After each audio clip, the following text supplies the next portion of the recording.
అన్యోంగ్, నేను మీ కొరియన్ చిన్నది. మీరైతే చాలా ఫ్యాన్ ఫిక్షన్స్ చూసిండొచ్చు, బట్ ఇదో డిఫరెంట్ ఫిక్షన్. ఇదైతే నా డ్రీమ్ ఫిక్షన్. బీటీఎస్ ఇండియాలో కాన్సర్ట్ చేస్తున్నారని విని నేను నా కజిన్స్ టికెట్ కొన్నాం. Because we both are the biggest army. And కాన్సర్ట్కి మేమైతే ఆటోలోనే వెళ్ళాం అఫ్ కోర్స్.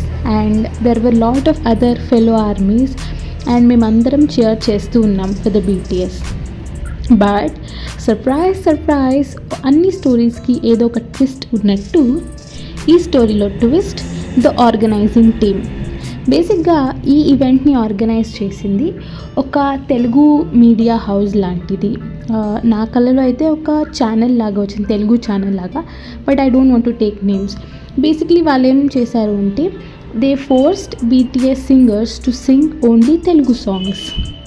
అంటే ఒక 2000 ఎరా సెంచురీది అదే పాత పాటలు.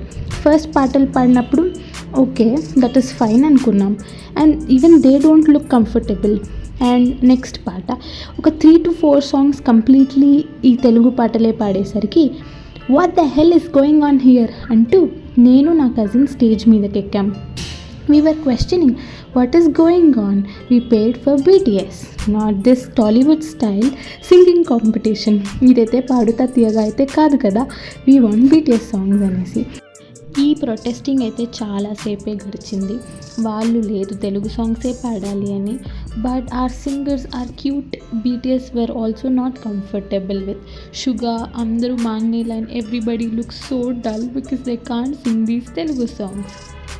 And we protested and of course we managed to win. And BTS songs ఇంకా ప్లే అయ్యాయి. Everybody was dancing, everybody was shouting, screaming the BTS songs and ఒక మంచి అట్మాస్ఫియర్ అయితే క్రియేట్ అయింది. But we took advantage of the situation and BTS వాళ్ళ దగ్గరికి వెళ్ళి ఇప్పుడే మాకు ఒక సెల్ఫీ కావాలంటూ నేను నా cousin we were just teasing around and we did get a selfie because they were quite impressed by the sibling duo. ఇంతకీ నేను చెప్పొచ్చేది ఏంటంటే డ్రీమ్స్ అనేదానికి లాజిక్ అయితే అస్సలు ఉండదు. నాలో పడుకున్న పద్మనాభసింహనైతే ఖచ్చితంగా లేపి ఒక సాహసమే చేశానని చెప్పొచ్చు. అన్యోంగ్.